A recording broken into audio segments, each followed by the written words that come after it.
अस्सलाम वालेकुम दोस्तों, आजकल पाकिस्तान में एक ही इशू चल रहा है। कोई भी सोशल मीडिया उठा के देख लो, फेसबुक हो, इंस्टाग्राम हो, टिकटॉक हो, कोई भी प्लेटफॉर्म उठाकर देख लें आप, एक ही टॉपिक चल रहा है रजब भट्ट का।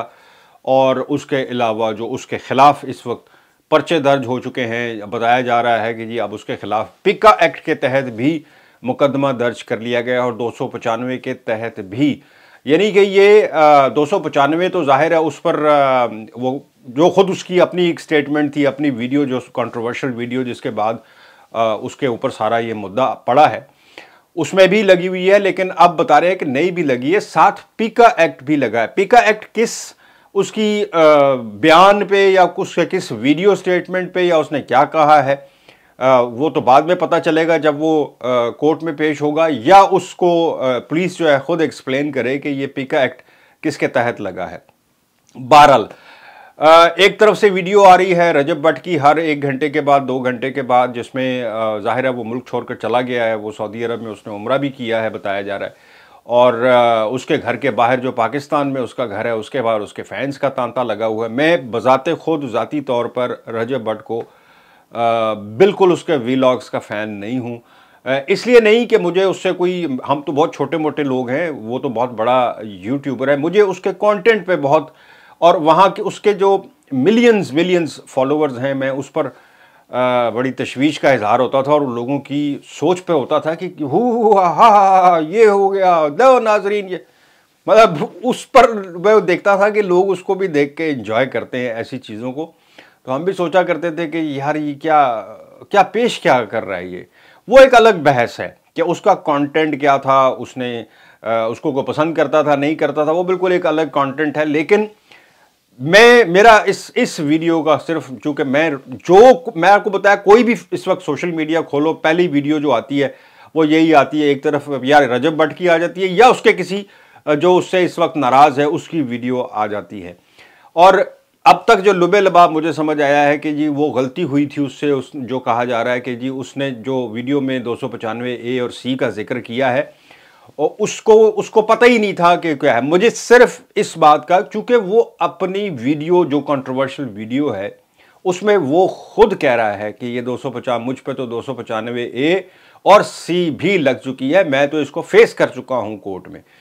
अब उसके जो उसके हक में बोल रहे हैं और जो वो खुद बोल रहा है, वो जवाब ये पेश कर रहा है कि जनाब मुझे तो पता ही नहीं था कि ये होता क्या है। सो ये आप लोग अपने जहन से, जिनको ये लगता है कि उसको पता नहीं था, वो पता नहीं किस तरह कह रहे हैं, जब वो खुद एक बंदा, जो आप जब उसके ऊपर कोई दफात या आपके ऊपर कोई किसी के ऊपर FIR हो जाए और उसको कहा जाए कि उसको कोर्ट में पेश किया जाएगा, जाहिर है या उसने जमानत ली होगी या वो केस खारिज हुआ होगा, किसी भी सूरत में उसको बताया तो गया होगा कि भाई ये क्या है, तुम पे क्यों लगी है, ये क्या होती है, इसकी सज़ा क्या है।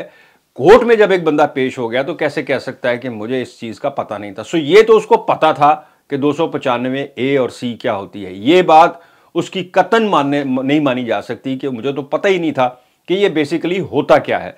अब आगे उसने माफ़ी मांग ली, उस माफ़ी के बाद उसको माफ़ करना चाहिए नहीं करना चाहिए, ये वहाँ की लोगों का, जिसका दिल दुखा है, वो बेहतर जानता है। उलमाए कराम वहाँ बैठे हुए हैं, उलमाए कराम थाने के बाहर भी थे, जिनकी वजह से ये FIR भी बताया जा रहा है कि हो रही है। वो मुल्क से बाहर चला गया है, वहाँ जाकर भी उसने वीडियोज़ अपलोड की हैं, माफ़ी की और कहा कि मुझे नहीं पता था। मेरा ख्याल ये है, ज़ाती तौर पर आप लोग ज़रूर इसमें अपनी राय दीजिएगा, कि उसको उसकी माफ़ी के बाद उसे या तो खुले दिल से ये तस्लीम कर लेना चाहिए कि उस वक़्त जज्बात में, चूँकि जब आप बहुत ज़्यादा फेम ले लेते हैं, अभी वो एक कैलकुलेटर निकाल के एक वीडियो मैंने उसकी देखी है कि वो बता रहा था, मैंने एक अफ्तारी रखी हुई थी जिसका खर्चा 1 करोड़ रुपया, 91 लाख रुपया जो है उसका मैंने अदा किया था उस अफ्तारी का, वो नहीं हो सकी इस सारे मामले की वजह से।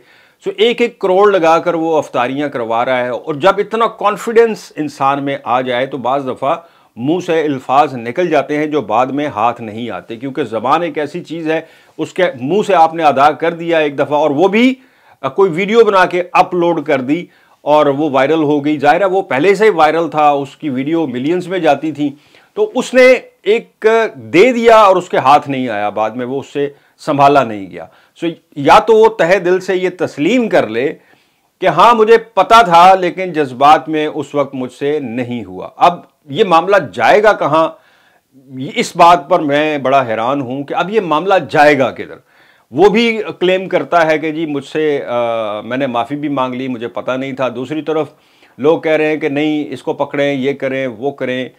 सो अब समझ नहीं आ रही कि ये मामला आखिर किस करवट बैठेगा, किस करवट। अगर किसी को कोई आइडिया है कि ये कैसे ख़त्म हो सकता है तो मेरी भी रहनुमाई करें, क्योंकि मैं तो अब देख देख के मुझे तशवीश होने लगी है कि पाकिस्तान में लगता है कि सिर्फ एक ही इशू चल रहा है और वो है रजब भट्ट का।